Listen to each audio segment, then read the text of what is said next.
Hi, I'm Liam Dann, New Zealand Herald Business Editor at Large, and welcome to this episode of Money Talks.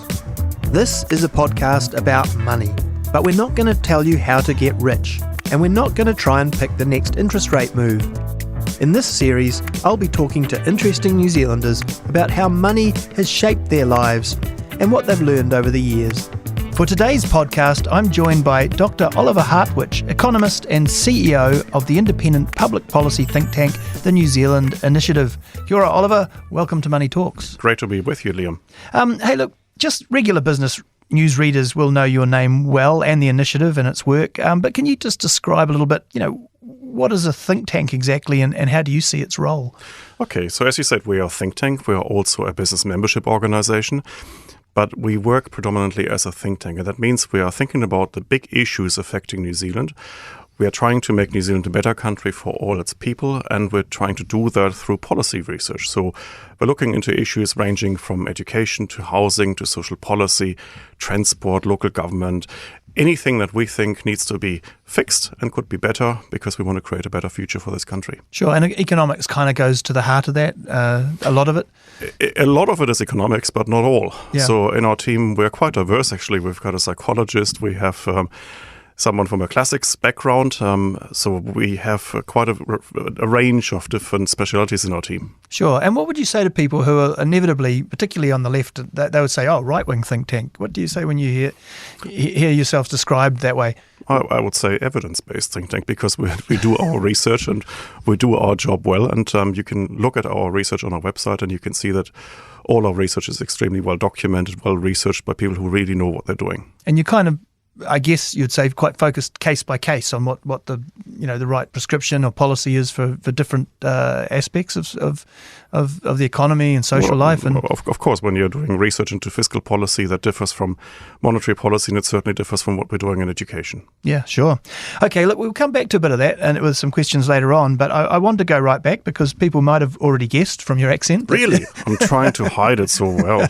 that you didn't grow up in New Zealand. No, so I didn't. Can you tell us a little bit about, we start with your first memories of money and what that was and maybe from there where you were growing up. Okay, so for my first memories of money are Deutschmarks. Yeah. And that's where I'm from. So I was born in West Germany in 1975.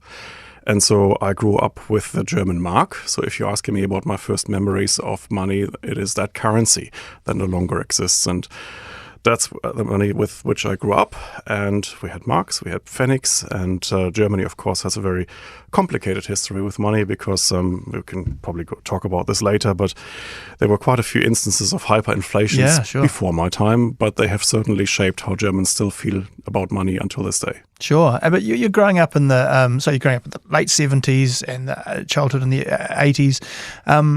That was a pretty strong time for the West German economy, wasn't it? That was a time immediately after the so-called economic miracle. So after World War II, Germany, of course, was in ruins. It was also morally discredited. And out of that ruins came a surprisingly strong economy because of the policies introduced by one man, and that was Ludwig Erhard.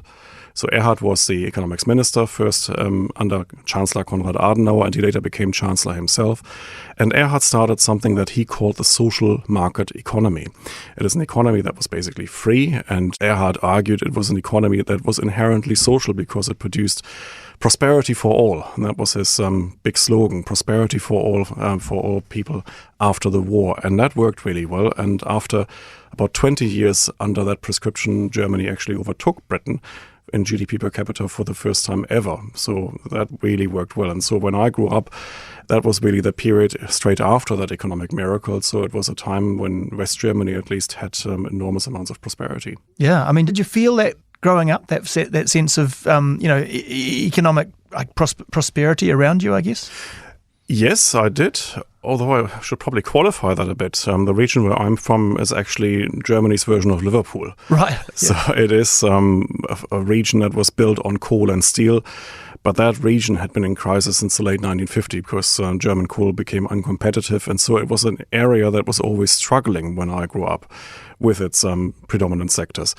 But apart from that, I mean, there was a sense of stability, and the whole country was doing well. It was just something that was specific to my region, where you could feel that the transition actually from these old industries to something new hadn't actually properly started. Yeah, sure. And so did you get pocket money, and did you go and spend that pocket money somewhere? I certainly did get pocket money, and I remember my parents started giving me 50 pfennigs per week from when I was 6, and that automatically increased by 50 pfennigs for each year. Yeah. Yeah, and what did you spend it on? Well, at the time, I think that would have still bought you probably an ice cream in a cone with probably 2 scoops. I mean, those were the days, and inflation today, of course, means that you probably now look at about €1 per scoop. But back then, that was probably enough for an ice cream a week. So it's actually, I mean, it's not that different. When I talk to people growing up in New Zealand in the 70s or 80s, they talk about going to what we call the dairy, obviously. Yeah. But, a corner shop, something like that. Exactly. Yeah. Absolutely. And did you have a part-time job and all that sort of stuff? Did you deliver papers? And I did actually deliver papers for a while. And then I also helped people with their computer needs, and I also helped tutoring. So yes, I had a few jobs on the side. Yeah, sure. So that sounds like you were like in tune with computers, which was kind of like a relatively new thing at that time. Yes, and it was fascinating. I think I had my first computer when I was 11, and it was an Amiga 500, if you remember them. I do. 512 kilobytes and really good graphics actually for the time. I mean, I remember back to ZX81, I think is the earliest. Wow. Okay, right. Just for the computer nerds out there, but certainly exciting times in technology. Yeah, sure. And I mean, what did your parents do growing up?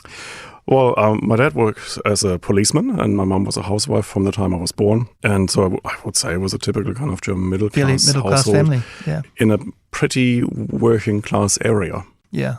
And at school, were you, I mean, the interest in economics, did that sort of come early, do you think? Or I think that came actually really early. I was interested in politics and economics from a very early age. I think even at primary school, I remember having discussions with my primary school teacher. Yeah. So that continued then into high school, or what we call gymnasium. Mm-hmm. So that's a grammar school basically. And yes, I did take social studies at grammar school, and English and history, and I loved this kind of stuff. Yeah, and were you still at school when the wall came down, the Berlin Wall? Yes, that was right in the middle of my school career, really. 1989, of course, and we were glued to the television at the time, watching it, because it was really the most exciting thing that could have happened. Yeah, I mean, if you're interested in politics, to have that happening around you is probably quite incredible, right? Yeah, when the wall fell, I was 14, and I was totally aware of what was happening. And actually, I had visited East Berlin just a year before, so I actually spent a day in East Berlin under communism. We visited West Berlin mainly, but we spent a day in the East. And if you had asked me back then whether this wall will ever disappear, I would have said absolutely not, because it looked so permanent. Yeah. And so when it came down, that came as a big surprise, as a shock really to all of us, and it was the most exciting time. Yeah. I mean, there was a lot of optimism and all that, but it also was a bit of an economic shock for Germany, wasn't it, to have to absorb it was a massive shock. East Germany, which was not in great shape. That's right. And actually, until this day, I think actually the policies that the Germans took when it came to unification were fundamentally wrong, because they didn't give the East German economy any chance to kind of change or gradually arrive. Basically, we had monetary union between East and West, and from that day onwards, the East German economy was completely uncompetitive. They couldn't devalue their currency, something that might have been possible in other transformation countries in Eastern Europe. And so I think unification from an economic perspective actually didn't work that well. Yeah, I mean, I guess it's like two, I mean, you could say New Zealand and Australia or something, but having suddenly running one monetary policy for two quite different economies. That's right. And not just monetary policy, but really from one day to the next, the whole apparatus of West German regulations were put in place in East Germany. And of course, nobody could deal with that. Yeah. There was another thing, actually. We subsidized a lot of the development from west to east. So billions and really by now trillions of euros were shifted into the east and subsidized basically capital. Well, capital is mobile anyway, so I'm not sure whether, if anything needs to be subsidized, it's capital. What might have actually worked better in the long run would have been to subsidize labor for a while, at least in East Germany, because the way it happened, it came as a complete shock, and it actually led to large parts of the East German population just leaving because it was so brutal. Yeah, absolutely. So that's happening when you're a teenager. You obviously were keen to go to university. Was it straight in with economics at university? Yeah, but actually at the time we had a military draft in Germany. Oh, of course, so yeah. I had a choice between doing 12 months in the German army or 15 months of something else. And because I was always afraid that I would be the first to kill myself cleaning my gun, I did 15 months of something else. Yeah. And I worked in a daycare center for people with mental health problems. Oh, wow. Yeah, so that was sort of like you had to do some public service, basically. Exactly. So 15 months of that, dealing with people who were suffering from all sorts of mental problems. And that was eye-opening and quite an experience for a teenager. Yeah, I bet. I mean, did it change your attitude on life? It did change my attitude on mental health and mental problems, because I came to recognize them as something absolutely normal, and it's a disease almost like any else. It can happen to anyone. And I mean, back then in the 1990s, there was probably still a little bit of stigma around mental health issues. And just working with our people, I quickly got over that and actually realized it for what it is. Yeah, sure.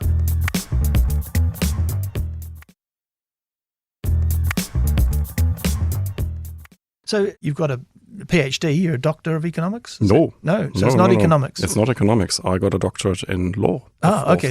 So how did you make your choices around what to study?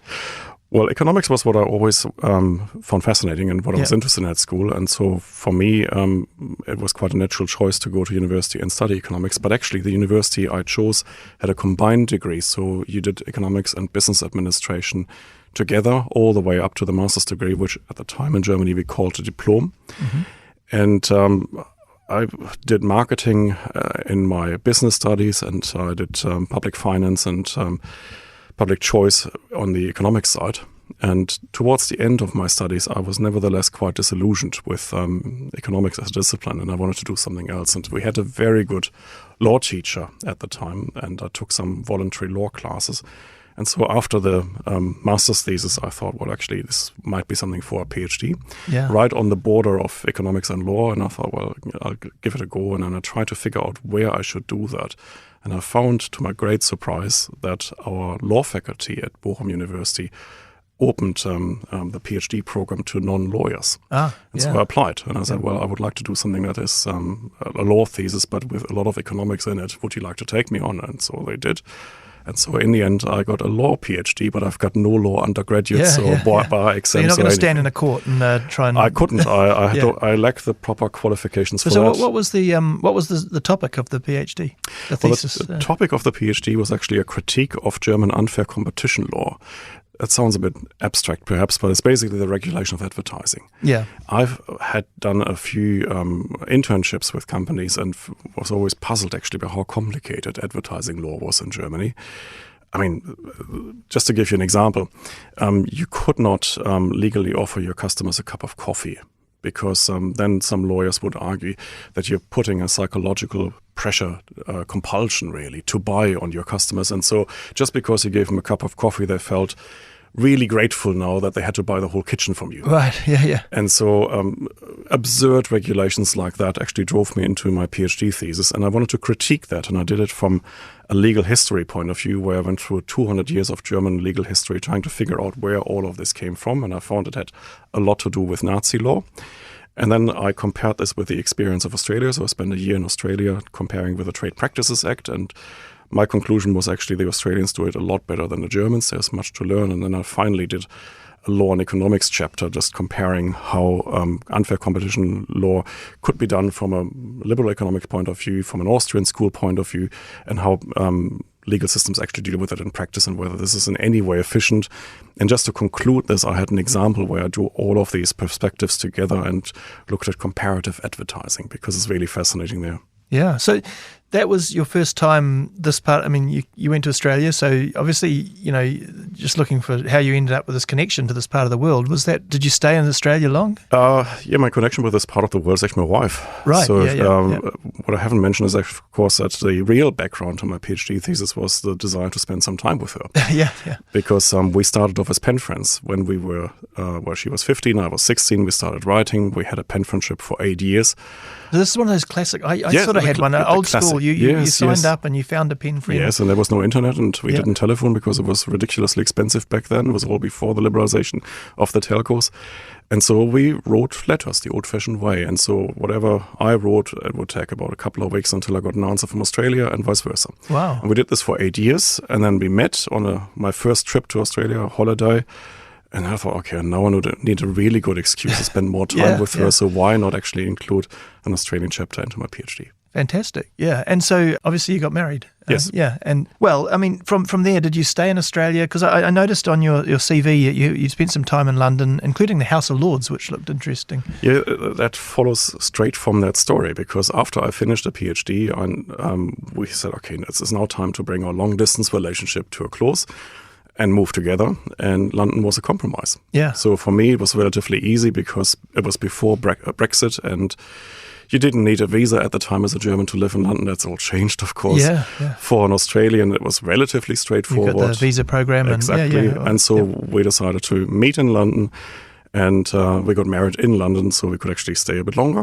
And I worked in the House of Lords. That was my first job I got.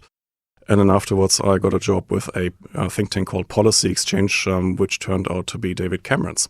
But I actually got this before David Cameron was leader of the Conservative Party, and it was only after he became leader that Policy Exchange became basically his ideas factory. Yeah. And I was chief economist there. And then, after 4.5 years in London, we decided, okay, we had enough. My wife, bizarrely, although she's Australian, wanted to move to Berlin, and I, bizarrely, wanted to move back to Sydney. And the compromise we had was, for her, it was relatively easy to get jobs no matter where. For myself, I said, well, this is a bit harder. So we said, okay, I'll apply for jobs in both places. We'll see what comes up, and the best job wins. And I got Sydney, so I won. Yeah. So was that with a think tank in Sydney? Yes, it was the Centre for Independent Studies. I knew them from my time in Australia when I had studied there, and I had been in touch with them before. And so I knew who they were and what they were doing, and I liked them, and they liked me and hired me, and that's how I ended up back in Sydney.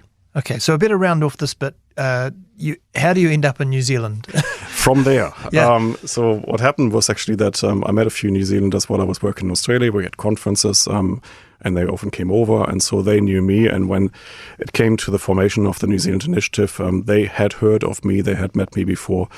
And then they asked me whether I would be interested in leading a New Zealand think tank. Yeah. And at the time, I didn't know New Zealand that well, but it sounded interesting. Yeah. And then I thought, well, why not? And Yeah. that was 12 years ago. Initially, I thought this might just be another 5-6 years, continuing my nomadic lifestyle. Yeah. But then we had a son in Wellington, and we bought a house, and suddenly things felt a lot more settled. So now you really are you're an adopted Kiwi, I guess. Well, I'm a naturalized Kiwi. I've got a New Zealand passport. Yeah, and as soon as you've got kids as well, that's always really draws you Yes. draws you in. Can I ask then, just because I'm curious, and I know that there's a lot to it, but culturally, have you noticed differences around money in this country compared to, say, Germany, particularly growing up? Massively. Yeah. Massively. So where do we want to start? Yeah. I mean, for a start, Germans love cash. Right. It is a cultural thing. I'm not quite sure where it comes from, but we do love cash, whereas, of course, in New Zealand, everything is by card. Interesting, because I mean, everyone knows the stories of Germans in the hyperinflation years in the 20s and pre-war of wheelbarrows full of cash Yes. and all that sort of stuff. So do you think there's a cultural hangover from that? There might be, and that's the other difference, actually. Germans hate inflation with a passion. Yeah. I mean, okay, New Zealanders have recently had their own experience with inflation, but in Germany, it's quite something. So even when inflation was still in the 1 or 2% range, inflation news every month in Germany, that's kind of front page news. Because everybody was always panicking. We had this experience twice. We had the big hyperinflation in the Weimar Republic in the 1920s. We had another case of hyperinflation after World War II. And so Germans had actually made the experience that from one day to the next, all your money can be worthless. Yeah. And so inflation reporting, even if it's just 1 or 2%, is always kind of big news in Germany. So from that perspective, actually looking at the creation then of the European Central Bank and the transition into the euro, the Germans were always the most skeptical, and that's why. Yeah. And when I look at New Zealand, well, New Zealand's never really had that experience with hyperinflation. Yes, we've had some periods where there was a bit more inflation in the 1970s, but then again, everybody had that. Yeah. But this complete eradication of all your previous wealth in one go very quickly. That kind of collapse, I think New Zealand's never had. Yeah. Also, you come into New Zealand, and how does it look politically? Because we're an interesting mix. We sort of flip-flop. We had a fairly long period, post-war and until 1984, where we were almost sort of into socialist territory, or certainly the state was, involved in everything, and it's changed. And we how did you see all that when looking in as an outsider? Well, first of all, I arrived in 2012, and if you remember Australian politics at the time, that was the time of Kevin Rudd and Julia Gillard, and then later again Kevin Rudd. It was, let's put it mildly, it was a turbulent time in Australian politics. Yeah. A lot of prime ministers. Exactly. And so arriving in 2012 in New Zealand, I felt like, great, finally, adults in government and stability. That was just my first impression, actually. And things politically were quite settled in New Zealand. Whether it was previously Helen Clark or John Key, but you didn't have the feeling that it was like Australia, where they swap their prime ministers every fortnight or so. Yeah. And that was actually quite nice. It felt good, actually, coming from this craziness of Australian politics into New Zealand.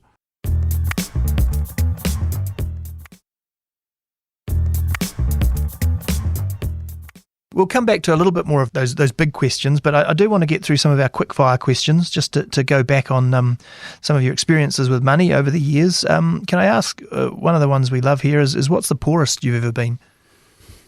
Probably when I was a student. Yeah. Obviously. That's where I was living on some of the money that I still had from my grandparents, actually. They were quite nice to leave some money for my studies for me. Yeah.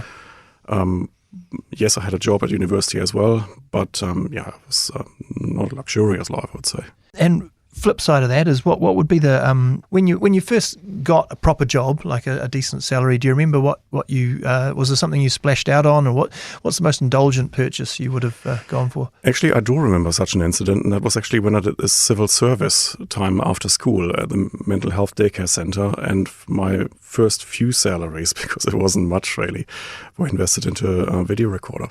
Oh, yeah, which was actually quite a big deal. It was quite a big deal back then. You probably have to explain it to the younger generation today what it is. You could get a movie out and you could watch a movie at home. And it was amazing. Yeah, absolutely. How are you with money? Do you see yourself as without going into, specifics, but are you a good saver? Do you do all the right things with the personal finance, or are you a spender? I actually think I am a saver and I'm an investor, and I like to keep my money together, and I like to have full control over it, and I need to know almost down to the last dollar how much I currently have, otherwise I wouldn't sleep well. But then again, I'm very German. Yeah. So an investor, but relatively conservative then, like you're not taking wild risks with... Well, actually, I am taking some risks. I've invested in a number of ETFs and investment funds, but then again, you see, that's a way to take some risk in a measured way, right? Yes, and I've spread it over so many of them that they're trying to cancel each other out. So I'm trying to get some return, but I'm trying to also have a reasonable risk profile. Sure, and just like for people listening, the ETF is kind of like a fund that will track a certain sector of the stock market, right? That's exactly right. And so what I've tried to do is actually combine different regions, different industries, different risk profiles, different everything, basically, just to mix it as much as I could, except... you remember probably a couple of years ago, after the Russian invasion of Ukraine, every single asset class went down, and I wondered whether I did something wrong. Yeah. Well, there are times when you wonder where you can put money. But during the election campaign last year, Christopher Luxon was asked how much he spends a week on groceries, and he came up with $60, which was a unusual, perhaps politically thing to say, but are you the grocery shopper in the house, and do you? No, actually, that is mainly my wife. I do occasional shopping, but no, that is typically her territory. Yeah, so it's not like you're not controlling the money, not down to needing to check all. No way. Yeah, because I say that because I kind of am. I'm going through the supermarket checking that the onions are good and all that sort of stuff. How about we often ask if you buy lotto tickets, and if you when you imagine winning lotto, how much would you imagine winning? Well, I always have a bad conscience when I do buy lotto tickets, which I do occasionally, because as a cold-hearted and rational economist, I know this is nonsense, of course. But I do it for the thrill of just playing, and also knowing, of course, that whatever profits the company makes, it goes into a good project. So that's fine. Yeah. So I don't really play it with the expectation of winning anything, but just for the fun of it and actually for doing something good. I guess I ask about how much money because sometimes, when I'm thinking about lotto, it might be like I'd rather just win $2 million. I don't want to win $44 million and turn my life upside down. You could win $44 million and then just give the rest away and keep as much as you like. Well, that's true. Yeah. I mean, I guess. If you don't know what to do with the other $42 million, I can give you my address. Yeah. I can fund some research projects. That would be a good idea. Yeah. Coming back to some bigger questions, but that, how much is money important to you, and how much has it been sort of, a byproduct of the career? Well, I think money is important, but it doesn't make you happy. But it calms you down. Yeah. So what I really want to see with my money and my investment is actually that I don't have to worry too much about what will happen in maybe 20 or 30 years' time. Yeah. So weirdly, perhaps, I think most people are not quite like that. I've always had this perspective that, you don't want to rely on a state pension in the end. Because of my constant moving around anyway, I couldn't actually bank on any state pension system to pay me anything because I was always too short in the country. So I was only spending a few days or a few years. And so I always thought I have to kind of do it for myself. Yeah. I can't rely on anyone to really pay me a pension at the end. And so I always had this idea of being totally self-funded in the end. And that made me quite conservative in a way. Sure. These last questions are sort of kind of a sitter for, given, that you're at a think tank and they're sort of policy type questions. But if you had to say one thing, what do you think the biggest driver of social inequality is, in the sense of, why some people are rich, some people are poor? I think there are two, actually. One is education, and I'm the best example. So I come from, as I said, a typical kind of middle class background in a not so flash part of Germany, but I had an excellent education. I had a fantastic school, a state school, by the way, and that opened the door to all sorts of jobs afterwards. And education is super important for that kind of social mobility. The other factor I think that makes a massive difference is housing. And often housing and education are linked, but we are now at a situation where for ordinary New Zealanders coming from not so flash backgrounds, actually owning a house is a major challenge and sometimes outright impossible. And so I think actually with the craziness of our property markets, the property ladder has actually lost its bottom rungs. And that is a massive worry, and it should worry us all for social reasons, because I think that is one of the biggest drivers of inequality in this country. So housing and education, both of them. Sure. So I think that probably sets up the last question, really, which is if we could make you Prime Minister for a day, and if Prime Ministers could actually wield this kind of power, what would be the policy you would focus on that you would want to bring through to try and address some of those issues? I've got so many ideas after 12 years at the initiative, I would really focus on these two. In education, we have a government that's currently undertaking a lot of reforms, introducing a new curriculum, introducing changes to teacher education, a new assessment system. So all of these things are really important. There's not that one silver bullet that would fix the whole education system, but that's roughly what I would do too. Yeah. And on housing, we've had discussions in the past. Yeah. You know that I'm a great believer in decentralization and subsidiarity and giving incentives to councils, because I think that's the only way we can really crack that housing market. But I would do that. And if I had a third wish, I would also liberalize our foreign direct investment regime. Yeah, which may be going to happen to some extent. Looks like it. I think it's in the coalition agreement. Yeah, but I guess, with the housing and the idea, we've talked before about localism. It does seem difficult for even centre-right parties in this country. There's a lot of central control in Wellington, right?